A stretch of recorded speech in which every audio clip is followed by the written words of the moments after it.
Hi friends, ఎలా ఉన్నారు? అందరు బాగున్నారా? వెల్కమ్ టు ఈజేవి సునీత 2026.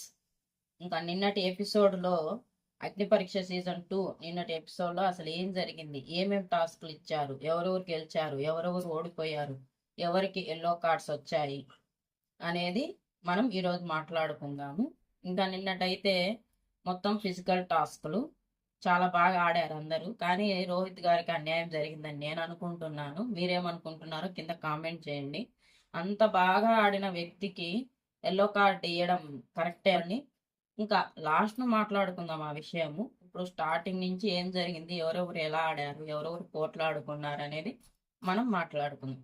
ఫస్ట్ శ్రీముఖి గారు జడ్జెస్ ఇంకా అందరు వచ్చారు, బూస్టింగ్ ఇచ్చారు కంటెస్టెంట్లకు. ఈరోజు ఫిజికల్ టాస్క్లు చాలా స్ట్రాంగ్ ఉండండి, బాహుబలి లెక్క మారండి అందరూ అని చెప్పి ఇంకా వాళ్ళకు ఫిజికల్ టాస్క్ అంటే ఎగ్జాంపుల్ చూపించాలి కదండి. అలానే రాజకుమారి గారి దగ్గర ఉన్న ఫైర్ కార్డు ఈ రోజే ఉపయోగించాలి, మళ్ళీ నువ్వు ఉపయోగించనీకి లేదు అని చెప్పేస్తారు. సరే సరే ఈ రోజే ఉపయోగిస్తానని రాజకుమారి గారు కూడా చెప్తారు. ఇంకా ఎగ్జాంపుల్గా చూపించడానికి హ్యాండ్ పవర్ గేమ్ పెడతారు. హ్యాండ్ పవర్ గేమ్కు రోహిత్ గారిని, మిథిలేష్ గారిని పిలుస్తారు బాయ్స్లో నుంచి. అయితే రోహిత్ గారు గెలుస్తారని నేను అస్సలు అనుకోలేదు. అంత బాగా ఆడతాడు, ఎగ్జాంపుల్కే అది, మళ్ళీ అది సీరియస్ కాదు. అంత బాగా మిథిలేష్ను ఓడిస్తాడని నేను అస్సలు అనుకోలేదు. ఎంత కసి పెట్టి, ఎంత పట్టుదల పెట్టి మిథిలేష్ని అస్సలు ఓడించి పక్కన పడేశాడు. హ్యాండ్ పవర్ గేమ్లో అంత బాగా ఆడాడు. వావ్ అంటే వావ్ అనిపించింది, సూపర్ అంటే సూపర్ అనిపించింది, చాలా బాగా ఆడాడు. తర్వాత గర్ల్స్లో నుంచి అపూర్వ గారిని, షష్ఠి గారిని ఇద్దరిని పిలిచింది. ఇద్దరిని పిలిస్తే అపూర్వ గారు ఓడిపోయారు, షష్ఠి గారు గెలిచారు. హ్యాండ్ పవర్ గేమ్లో ఇలా ఉంటుంది game. Strong physical physical game. ఈరోజు మీరు స్ట్రాంగ్ ఉండాలి అని చెప్పి గేమ్ అయితే స్టార్ట్ చేస్తారు.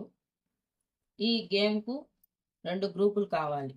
2 గ్రూపులు విడదీయాలంటే మళ్ళీ ఆట పెట్టాలి. ఆటలోంచి weak weak team, strong team, 2 టీంలుగా విడదీస్తారనమాట. ఈ విడదీయడానికి జరిగిన టాస్క్ కుర్చీ ఆట. మధ్యలో కుర్చీ పెట్టి చుట్టూరు వాళ్ళు పాట ప్లే చేస్తారు. వాళ్ళు తిరుగుతూ తిరుగుతూ పాట ఆగిపోయినమాట ఎవరైతే ఫస్ట్ వెళ్ళి ఆ కుర్చీ మీద కూర్చుంటారో వాళ్ళు స్ట్రాంగ్ కంటెస్టెంట్ వీక్ పర్సన్ని ఎంచుకోవాలన్నమాట. వీక్ టీంలోకి పంపించచ్చు వాళ్ళను. అలా జరుగుతూ ఉంటుంది. ఒక్కొక్కళ్ళు వస్తారు. ఫస్ట్ గాయత్రి గారు సంచాలకులుగా. ఇంకా వీళ్ళందరూ తిరుగుతూ తిరుగుతూ ఫస్ట్ ఆమె అయితే పాట అయిపోయినమ్మటే రోహిత్ గారు కూర్చుంటారు. అందరు పోయి కుర్చీ మీద పడతారు. ఫస్ట్ తను అమన్ అంటుంది, అమన్ గారు కూర్చున్నారని. శ్రీముఖి గారు నో నో కాదు, సరిగా చెక్ చేసుకో అంటే కాదు రోహిత్ గారు అని చెప్తుంది. అప్పుడు నవదీప్ గారు నువ్వు చెప్పలేకపోతున్నావా, కన్ఫ్యూజ్ అయిపోతున్నావా, ఎందుకు ఇలా సంచాలక్ అంటే ఎంత స్ట్రాంగ్ ఉండాలంటే లేదు లేదు రోహిత్ గారే కూర్చుంది అంటే ఇంకా రోహిత్ గారు రామకృష్ణ గారిని నువ్వు తొందరపడుతుంటావని చెప్పి తనను వీక్ పర్సన్ చేసేసాడు, వీక్ టీంలోకి పంపించేశాడు. ఇంకా అలా గర్ల్స్ బాయ్స్ ఇద్దరు ఆడి దీంట్లో చిన్న ఘర్షణ కూడా జరుగుతుంది లాస్ట్ గేమ్కు. దీపక్ గారికి, మిథిలేష్ గారికి, అపూర్వ గారికి, మళ్ళీ ప్రియాంక గారికి, వీళ్ళందరికీ ఘర్షణ జరిగి ఒకళ్ళు పాయింట్లు చెప్పుకుంటూ బాగానే స్ట్రాంగ్ ఉన్నారు. ప్రతి ఒక్కళ్ళు కూడా ఎవరికి వాళ్ళు తగ్గకుండా స్ట్రాంగ్ ఉన్నారు. కొంతమంది ఇప్పుడు 15 మందిలో 10 మంది స్ట్రాంగ్ ఉంటే ఒక 5 మంది స్ట్రాంగ్ లేరు అనిపించింది నాకైతే. ఇంకా గేమ్ అయిపోయి ఇద్దరు 2 టీంలు, వీక్ టీం, స్ట్రాంగ్ టీంలో ఎవరెవరు ఉన్నారు, వీక్ టీంలో ఎవరెవరు ఉన్నారో చెప్తా. స్ట్రాంగ్ టీం, వీక్ టీం 2 టీంలుగా మారిపోయారు. ఆ 2 టీంలలో ఎవరెవరు ఉన్నారో చూద్దాం. స్ట్రాంగ్ టీంకి వచ్చేసి సృష్టి గారు, అమన్ గారు, రోహిత్ గారు, శాలిని గారు, మిథిలేష్ గారు, ఝాన్సీ, రాజకుమారి గారు. ఈ 7 మంది స్ట్రాంగ్ టీం. వీక్ టీంకి వచ్చేసరికి అపూర్వ గారు, గాయత్రి గారు, చరణ్ గారు, దీపక్ గారు, రామకృష్ణ గారు, హేమంత్ గారు, భాగి గారు, ప్రియా గారు. 8 మంది వీక్ టీం. ఈ రెండిట్లో గమనించారా, అక్కడ 7 ఉన్నారు స్ట్రాంగ్ టీంలో. వీక్ టీంలో 8 మంది ఉన్నారు. కానీ ఒకళ్ళని తీసేయాలి కదండి, సరి సమానంగా ఉండాలి కదా టీం అంటే. అందుకని ఎల్లో కార్డు వచ్చేసింది.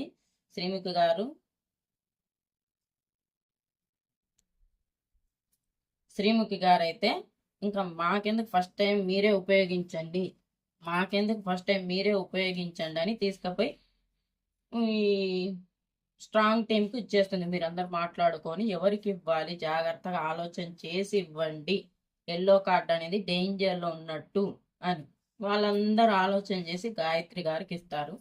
గాయత్రి గారు ఈ నిన్నటి ఎపిసోడ్లో మటుకు ఫస్ట్ సంచాలకులుగా ఫెయిల్ అయ్యారు. ఇప్పుడు తనకి ఎల్లో కార్డ్ ఇచ్చినా కూడా గట్టిగా పాయింట్ రేజ్ చేయలేదు. శాలిని గారు చెప్తే ఎందుకు ఎల్లో కార్డ్ ఇచ్చారు ఏంటి అని. ఇంకా అలా జరిగిపోయింది. తర్వాత వీళ్ళందరికీ తాళ్ళు కట్టి నడుముకు అందరికి లాక్ వేసేస్తారు. స్ట్రాంగ్ టీంకు వీక్ టీంకు. స్ట్రాంగ్ టీం అంటే అదే కదా, చుట్టూరు తాళాలు పెట్టేసి ఎవరైతే వెళ్ళి వాళ్ళ తాళాలు తీసుకొని ఆ లాక్ను తీసుకొని వెళ్ళిపోతారో వాళ్ళు గెలిచినట్టు అని. దీంట్లో రోహిత్ గారు ఇలా చేయి పట్టుకొని లాక్కూడదు అని అన్ని కండిషన్లు చెప్తారు, ఇలా ఆడుకోవాలి ఇలా అని. కానీ రోహిత్ గారు చేయి పట్టి లాగేసి ఒక్క నిమిషం ఆట ఆగిపోతుంది. దీంట్లో షష్ఠి గారు అయితే అంత గందరగోళంలో కూడా తను చాలా బాగా ఆలోచన చేసింది. చాలా మంచి తెలివి కల అమ్మాయి షష్ఠి గారు. అందానికి అందం ఉంది, తెలివికి తెలివి ఉంది, చాలా బాగుంది. బిగ్ బాస్ షోకి కూడా వెళ్ళేటట్టే ఉంది. షష్ఠి గారు దూసుకెళ్తున్నారు. ఏ టాస్క్ పెట్టినా ఫస్టే వస్తున్నారు, ఆడుతున్నారు, పాయింట్ పెడుతున్నారు, మాట్లాడుతున్నారు, ఎంటర్టైన్మెంట్ చేస్తున్నారు. చాలా బాగుంది. తనకి కింద పడిపోతుంది ఆ కొట్లాటలు. తనకి కింద పడిపోతుంది. అప్పుడు అభిజిత్ గారు వచ్చి సరే మళ్ళీ అక్కడ పెడతాను, మీరు ఆ టీంను మొత్తం ఎగ్గిపోయి తీసుకోగలుగుతారంటే తీసుకుంటానంటది. అంత ఆటలో కూడా చాలా స్మార్ట్గా ఆలోచన చేశారు సృష్టి గారు. అలానే పెడితే వెళ్ళి తీసుకొని తన లాక్ తను ఓపెన్ చేసుకొని వెళ్ళిపోయింది. ఈ ఆటలో అయితే స్ట్రాంగ్ టీమే గెలిచింది, వీక్ టీం ఓడిపోయింది. అలానే రోహిత్ గారు కూడా చాలా బాగా ఆడారు తెలివితో. 4 పక్కల నలుగురిని స్ట్రాంగ్ మ్యాన్ల నుంచి. అలానే సృష్టి గారు కూడా చాలా బాగా ఆడారు. మొత్తానికైతే టాస్క్ కంప్లీట్ అయిపోయింది. స్ట్రాంగ్ టీం గెలిచింది, వీక్ టీం ఓడిపోయింది. ఇంకా వాళ్ళకు ఓట్ అప్పీల్ ఫస్ట్ టైం అగ్ని పరీక్షలో వాళ్ళు ఓట్ అప్పీల్ చేసుకోవడానికి అవకాశం. ఈ టాస్క్ గెలిచినందుకు మాకు ఓట్ చేయండి, మీరు మాకు ఓట్ చేయండి అని అడగనికి మనల్ని. అలా రోహిత్ గారిని పిలిచి చాలా బాగా ఆడారు, చాలా బాగా ఎక్స్క్యూజ్ చేశారు అని రోహిత్ గారిని పిలిచి శ్రీముఖి గారు ఎవరికి ఓటు అప్పీల్ చేయడానికి మీ గ్రూప్లో మీరు ఇస్తున్నారని అడుగుతుంది. దానికి ముందు రాజకుమార్ గారిని అడుగుతుంది, మీరు ఫైర్ కార్డ్ ఎప్పుడు ఉపయోగిస్తారు, ఇంకా టాస్క్ కూడా అయిపోయింది అంటే ఇప్పుడు ఉపయోగిస్తాను అంటది రాజకుమారి. నిజంగా రాజకుమారి గారు కూడా చాలా ఆచితూచి అడిగేస్తుంది, చాలా చక్కగా మాట్లాడుతుంది. వాళ్ళు ఎవరో మాట్లాడినా ఎమ్మట వాటికి సమాధానం చాలా చక్కగా చెబుతుంది. ఇప్పుడు ఓటాపిల్కు ఎవరినైతే సెలెక్ట్ చేస్తాడో రివర్స్ కదా, నేను సెలెక్ట్ చేస్తా వాళ్ళను క్యాన్సిల్ చేసేసి అని. ఓప్పా, what a energy, what a talent, what a idea సర్చి అనిపించింది రాజకుమారి గారి విషయంలో.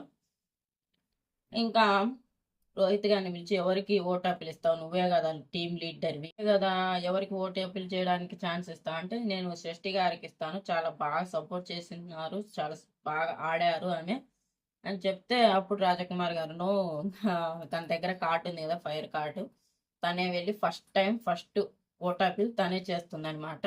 ఇంకా తర్వాత జడ్జెస్ ఉండి ఈరోజు బాగా ఆడిన పర్సన్, స్మార్ట్గా ఆలోచించిన వ్యక్తికి కూడా ఓటు అప్పీల్ ఉంది అని షష్ఠి గారిని అనౌన్స్మెంట్ చేస్తారు. రెండో ఓటు అప్పీల్. చెప్పాను కదండి, అంత ఆటలో కూడా అంత వాళ్ళు తోసుకుంటూ అంత కన్ఫ్యూజన్లో కూడా అభిజిత్ గారు వచ్చి కీ అక్కడ పెట్టాలని ఇవ్వాలంటే లేదు అక్కడే పెట్టండి మళ్ళీ తీసుకుంటాను నేను, తోపులాటలో కింద పడిపోయింది కదండి అని చెప్తుంది. దానికి జడ్జెస్ మెచ్చుకొని ఓటు అప్పీల్ హక్కు ఇస్తారు, వెళ్ళి ఓటు అప్పీల్ చేసుకుంటుంది తను కూడా. నెక్స్ట్ మళ్ళీ సెకండ్ ఎల్లో కార్డు తీశారు. అది రోహిత్ గారికి ఇవ్వడము కరెక్ట్ కాదేమో అనిపించింది. అంటే చిన్న మిస్టేక్, ఊరికే ఇలా చేపట్టుకొని తను తాడు లాగడం వల్ల 1 నిమిషం గేమ్ ఆగిపోయింది.